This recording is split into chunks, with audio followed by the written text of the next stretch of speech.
મિત્રો, ફરીવાર આપ સર્વેનું SOS ગ્રુપ ટ્યુશનમાં સ્વાગત છે। આજે આપણે અર્થશાસ્ત્રનો પહેલો લેક્ચર શરૂ કરીએ છીએ। તો આટલી બાબત ખાસ યાદ રાખજો, તેમાં લેક્ચર શરૂ થાય ત્યારે, જે દી લેક્ચર હોય ત્યારે પેન્સિલ, નોટબુક અને પેન બુકની સાથે હારવાર રાખવાના, કારણ કે આમાં ટીક કરતા જવું પડશે। જરૂરિયાત હોય ત્યાં તમારે બુકમાં નોંધ પણ કરતા જવી પડશે, જેથી કરીને કોઈ ડિફિકલ્ટી કે એવું ઉદ્ભવે તો જ્યારે આપણા લેક્ચરો પાછા શરૂ થાય રૂબરૂમાં, ત્યારે તમે એની નોંધ કરી હોય તો પૂછી શકો છો। એટલે આટલી બાબતોનું ધ્યાન રાખવાનું છે। ઘણા સમયે ફરી મળી રહ્યા છીએ, પણ રૂબરૂમાં નથી મળ્યા, પણ આ રૂબરૂ મળ્યા બરાબર જ થઈ જશે, કારણ કે આપણે જે રીતે ક્લાસરૂમમાં શીખીએ એ રીતે આમાં શીખવાનું રહેશે। ટેક્સ્ટ બુક ખાસ હારે રાખજો, કારણ કે એની અંદર શબ્દો આપણે જોતા જઈએ છીએ અને એને આધારે આપણે સમજશું, વ્યાખ્યાઓને બધું આવશે, તો તમારે એની નોંધ પણ કરતા રહેવી પડશે અને હારોહાર એમાં જરૂર જણાય ત્યાં નોટમાં પણ એની ટીક કરવી પડશે। તો આ રીતે આટલી બાબતોની ખાસ કાળજી રાખવાની। જે આજે લેક્ચર ચાલુ થયો હોય તો એ લેક્ચરનું વાંચન પણ ઘરે રોજ રાખવું પડશે, જેથી કરીને આપણું 12મું ધોરણ ઝડપથી, ભલે આ રોગચાળો ફેલાયો છે છતાં પણ આરામથી અને સમયસર પૂર્ણ થઈ શકે। તો મિત્રો, આપણે પાઠ ચાલુ કરીએ છીએ। પહેલો, અર્થશાસ્ત્રમાં આલેખ। હવે અહીંયા આપણે જોઈએ કે ભાઈ, આપણા રોજિંદા જીવનમાં આપણે અનેક પ્રકારની માહિતી મેળવતા હોઈએ છીએ અને એવી ઘટનાઓ પણ આપણા જીવનમાં બનતી હોય છે। તો આવી માહિતીઓ આપણને આકૃતિ કે આલેખ સ્વરૂપે જ્યારે દર્શાવવામાં આવે ત્યારે આપણે એને સરળતાથી સમજી શકીએ છીએ। અત્યારે તમે જુઓ, છાપામાં રોજ કોરોના વિશે માહિતી આવતી હોય તો જુદા જુદા દેશમાં કોરોના, એમાં દર્દીઓની સંખ્યા વધી કે ઘટી, મૃત્યુદર વધ્યો કે ઘટ્યો, એ આપણને આકૃતિ કે આલેખ દ્વારા દર્શાવે છે। તો આમ એને કારણે આપણે એ માહિતી ઝડપથી સમજી શકીએ છીએ, બરાબર। તો એટલા માટે આકૃતિ અને આલેખનો આપણે ઉપયોગ અર્થશાસ્ત્રમાં આંકડાકીય માહિતીની રજૂઆત માટે, આર્થિક ઘટનાનું કદ માપવા માટે કરતા હોઈએ છીએ। તો અહીંયા પહેલું જ આપણે જોઈએ કે ભાઈ, આકૃતિ એટલે શું? આપણને પ્રશ્ન પૂછે એવી રીતે કે ભાઈ, આકૃતિ એટલે શું? તો અહીંયા જો પહેલી જ લાઈનમાં આપણને વ્યાખ્યા આપેલી છે કે ભાઈ, સામાન્ય રીતે અવલોકિત માહિતીનું ચિત્ર દ્વારા પ્રતિનિધિત્વ એટલે આકૃતિ। અવલોકિત માહિતી એટલે કેવી? કે આપણે જે માહિતીનું અવલોકન કરીએ છીએ, જોઈએ છીએ, અભ્યાસમાં લઈએ છીએ, એ માહિતીને આપણે જ્યારે ચિત્ર દ્વારા રજૂઆત કરીએ ત્યારે આપણને દેખાય, અને દેખાય એટલે એ માહિતીનું પ્રતિનિધિત્વ થયું, બરાબર। કે ભાઈ, કોઈ પક્ષીનું ચિત્ર દોર્યું આપણે, તો એને દ્વારા આપણને ખબર પડી કે ભાઈ આ પક્ષી છે। તો આમ આપણે આવી રીતે અવલોકિત કરી એટલે દર્શાવી ચિત્ર દ્વારા, તો એ આકૃતિ બની। ઘણીવાર તમે જો છાપામાં નાના નાના ટપકા કરીને આપ્યો હોય, બાળકો માટેનો વિષય અંક આવે ને, એમાં નીચે લખ્યું કે આ ટપકા જોડો અને યોગ્ય ચિત્ર મેળવો। તો એ ટપકા જોડીએ એટલે આપણને કોઈ નાના છોકરાનું દફતર લઈને જતા હોય એનું ચિત્ર મળે, અથવા કોઈ પક્ષીનું, કોઈ વૃક્ષનું ચિત્ર મળે। તો એ શું થયું કે ભાઈ, અવલોકિત માહિતી છે, ટપકા જોડ્યા આપણે, અને ત્યાર પછી આપણે એ ટપકા વ્યવસ્થિત થયા એટલે આપણને ખબર પડી કે ભાઈ આકૃતિ શેની છે? વૃક્ષની છે, કોઈ બાળકની છે કે કોઈ પક્ષીની છે। તો એ આપણને એનું પ્રતિનિધિત્વ કરવા મળ્યું કે ભાઈ આકૃતિનું પ્રતિનિધિત્વ શું થયું, એ ટપકાની રેખા, અને એના દ્વારા જે આખું માળખું તૈયાર થયું એને આપણે કહેશું આકૃતિ. તો આ રીતે વ્યાખ્યા યાદ રહી મિત્રો. જો કે ભાઈ સામાન્ય રીતે અવલોકિત માહિતીનું ચિત્ર દ્વારા પ્રતિનિધિત્વ એટલે આકૃતિ. હવે જો એમાં ને એમાં ઘણા પ્રશ્નો છે.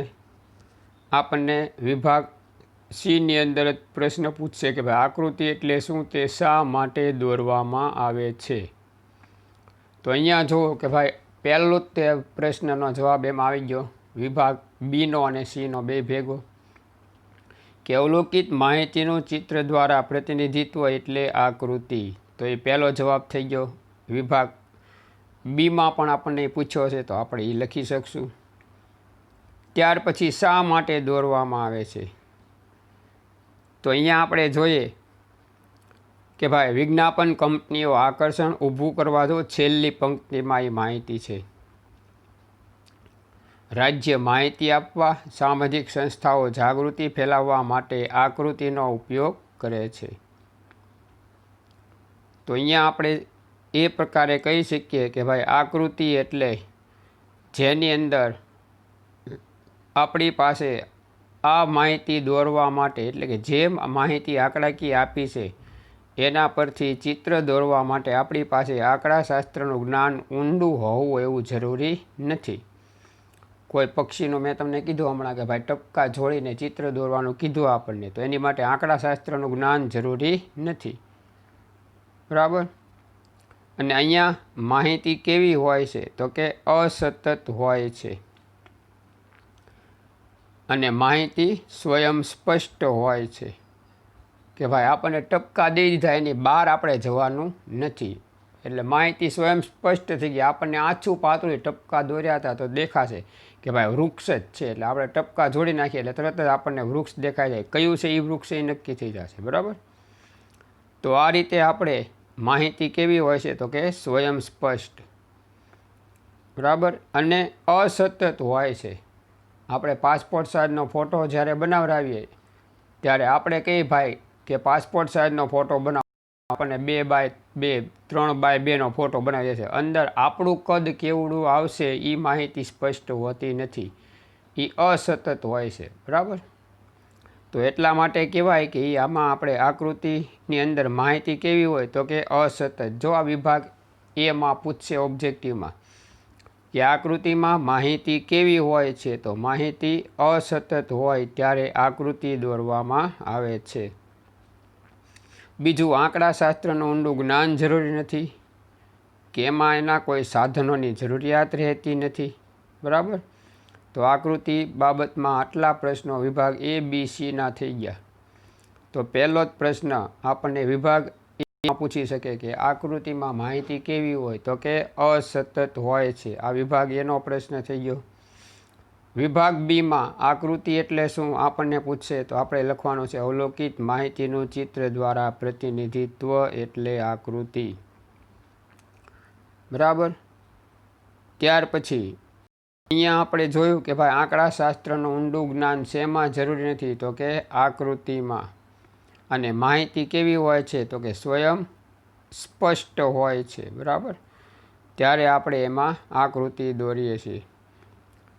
અને એને સમજવા માટે આંકડાશાસ્ત્રનું ઊંડું જ્ઞાન જરૂરી નથી, કારણ કે આપણને જે માહિતી આપી હોય છે એ સ્પષ્ટ હોય છે કે ભાઈ આ ફોટોગ્રાફ્સ આટલાનો દોરવાનો છે. બરાબર. આ સ્કેલમાં આટલું લેવાનું છે, એ બધી માહિતી આમાં આપી હોય છે.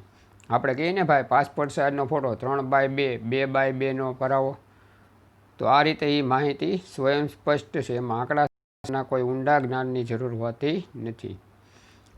તો વિજ્ઞાપન કંપનીઓ આકર્ષણ ઊભું કરવા, આપણે જો છાપામાં જાહેરાતો આવે છે, બરાબર, આડી ઊભી જાહેરાતો મૂકી હોય, એનું કોઈ ચોક્કસ માપ હોતું નથી. એની અંદર ચિત્ર આપેલો હોય, એના કોઈ ચોક્કસ માપ હોય નહીં, એટલે માહિતી કેવી થઈ ગઈ? અસતત માહિતી. બરાબર.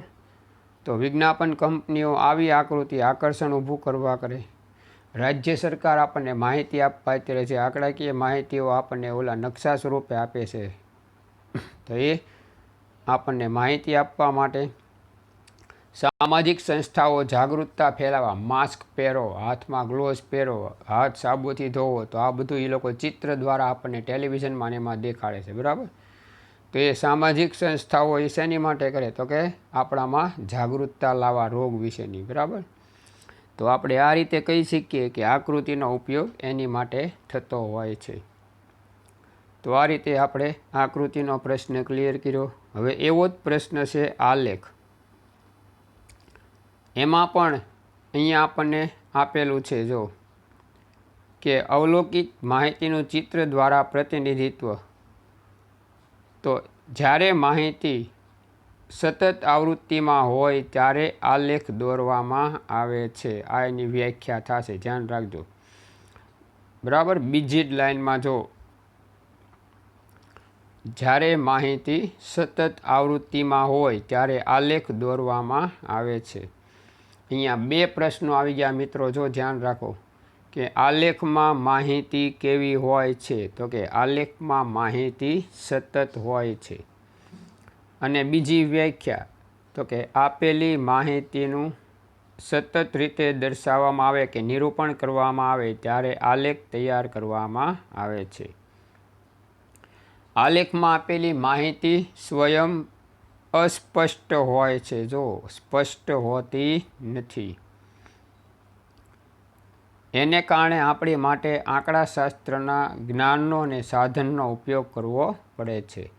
માનો કે 11મીમાં આપણે શીખી ગયા, બરાબર, વર્ગીકરણ અને કોષ્ટક રચના, આંકડાશાસ્ત્રનું ચેપ્ટર હતું ને, કે ભાઈ 4 ઊભા લીટા દોરતા ને એની ઉપર એક લીટો દોરતા, બરાબર. તો 5 થતા એ રીતે.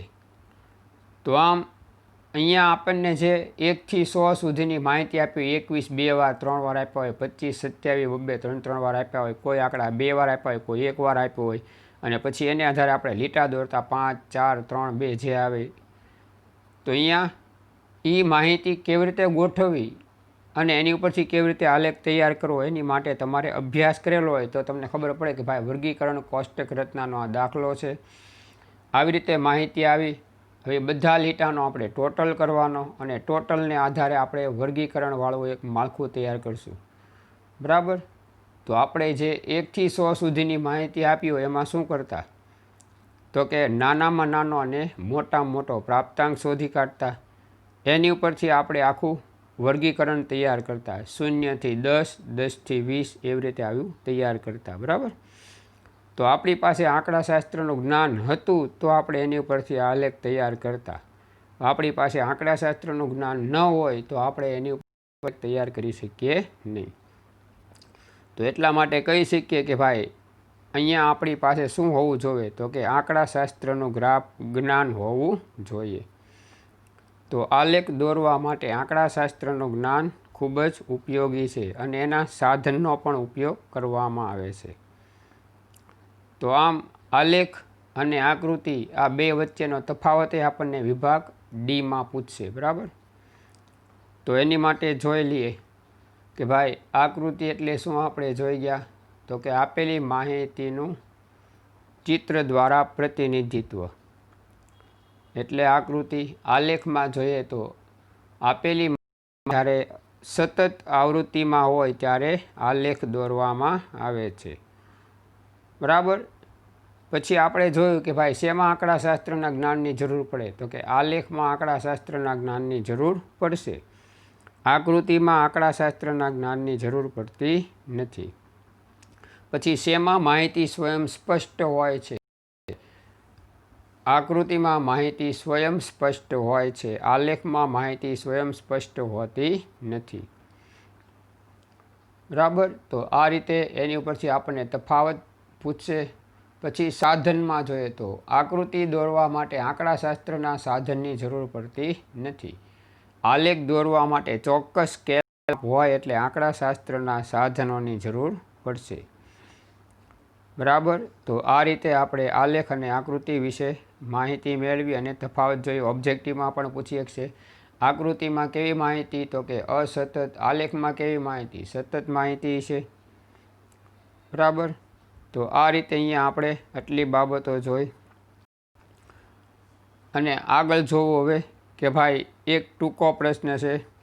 શેના વગર આલેખ દોરવો અશક્ય છે? જો પાછળના પેજ ઉપર આપણને આપેલું છે એમાં એ લોકોએ કે ચોક્કસ સ્કેલ માપ વિના આલેખ દોરવો અશક્ય બને છે. એની નીચે લાઈન કરો બેટા કે ભાઈ આલેખ એક કે એકથી વધુ ચતુર્થાંશ પર ફેલાઈ શકે છે અને એટલે જ તે આપણે ચોક્કસ સ્કેલ માપ ન હોય તો આલેખ દોરી શકતા નથી, અને દોરો તો ખોટો સાબિત થાય, કારણ કે ચોક્કસ માપ નથી. આડેધડ આલેખ દોર્યો તો એ આલેખ પરીક્ષામાં સાચો પડતો નથી. તો એટલા માટે કહેવાય કે ભાઈ આલેખ શેના વિના દોરી નહીં શકાય? તો કે સ્કેલ માપ વગર આલેખ દોરી શકાશે નહીં. ત્યાર પછી ચિત્ર દોરવા માટે જો ગ્રાફ પેપરની જરૂર નથી, બરાબર, આલેખ દોરવા માટે ગ્રાફ પેપરની જરૂરિયાત રહેતી હોય છે, બરાબર. આલેખ ગ્રાફ પેપર વગર કોઈ દિવસ દોરી શકાશે નહીં. તો આ રીતે આલેખમાં ગ્રાફ પેપર જોશે, આકૃતિમાં ગ્રાફ પેપર જોશે નહીં. આ તફાવતના મુદ્દામાં ઉમેરી શકાય કે ભાઈ ગ્રાફ પેપર તો આપણે લખીએ આકૃતિમાં જરૂર નથી, આલેખમાં જરૂર છે. પછી આલેખનો ઉપયોગ કોણ કરે છે? તો કે સંશોધનકારો અને ઉચ્ચ શિક્ષણમાં એનો ઉપયોગ થાય છે. આકૃતિનો ઉપયોગ કોણ કરે? તો આપણે આગળ જોઈ ગયા, સરકાર પ્રજાને માહિતી આપવા કરે, સામાજિક સંસ્થાઓ જાગૃતતા ફેલાવવા કરે, અને વિજ્ઞાપન કંપનીઓ એનો ઉપયોગ કરતી હોય છે. તો આ રીતે આપણે આ બે મુદ્દામાંથી લગભગ 10 થી 12 પ્રશ્નો એની અંદર આવરી લેવામાં આવ્યા છે મિત્રો, બરાબર. તો એનો અભ્યાસ કરવો પડશે. તો જોઈ લ્યો કે ભાઈ આલેખ અને આકૃતિ વચ્ચેનો તફાવત. તો પહેલો મુદ્દો નોટમાં નોંધ કરતા જાઓ, અર્થ. બીજો મુદ્દો સાધનો. ત્રીજો મુદ્દો ગ્રાફ પેપર. ચોથો મુદ્દો આવૃત્તિ. પાંચમો મુદ્દો ઉપયોગ. આ મુદ્દાના હેડિંગ છે અને એની ઉપરથી તમે તફાવત તૈયાર કરી નાખશો, બરાબર. આમાં માહિતી મેં હમણાં તમને આપી એવી રીતે એનો તફાવત તૈયાર કરવાનો રહેશે. તો અર્થની અંદર તો આપણે પહેલાં જોઈ લઈએ તો બેના અર્થમાં શું આવ્યું? તો કે આપેલી માહિતીનું ચિત્ર દ્વારા પ્રતિનિધિત્વ એટલે આકૃતિ, એના અર્થમાં લખશું. આલેખમાં લખશું તો આપેલી માહિતી જ્યારે સતત આવૃત્તિમાં હોય ત્યારે આલેખ તૈયાર થાય છે. પછી સાધનો. આકૃતિમાં આંકડાશાસ્ત્રના સાધનની જરૂર રહેતી નથી, આલેખમાં આંકડાશાસ્ત્રના સાધનની જરૂર રહે છે. પછી સ્કેલ માપ. આકૃતિમાં યોગ્ય સ્કેલ માપ જરૂરી નથી, આલેખમાં યોગ્ય સ્કેલ માપ જરૂરી છે. પછી જ્ઞાન. આકૃતિમાં આંકડાશાસ્ત્રના જ્ઞાનની જરૂર નથી, એની સામે આલેખમાં આંકડાશાસ્ત્રના જ્ઞાનની જરૂરિયાત રહેતી હોય છે. પછી ઉપયોગ. આકૃતિનો ઉપયોગ વિજ્ઞાપન કંપનીઓ, સરકાર માહિતી આપવા અને સામાજિક સંસ્થાઓ કરતી હોય છે, બરાબર, જાગૃતતા લાવવા. જ્યારે આલેખનો ઉપયોગ કોણ કરે છે? તો કે સંશોધનકારો સંશોધન માટે અને ઉચ્ચ શિક્ષણના અભ્યાસમાં આપણે એને ઉપયોગમાં લેતા હોઈએ છીએ.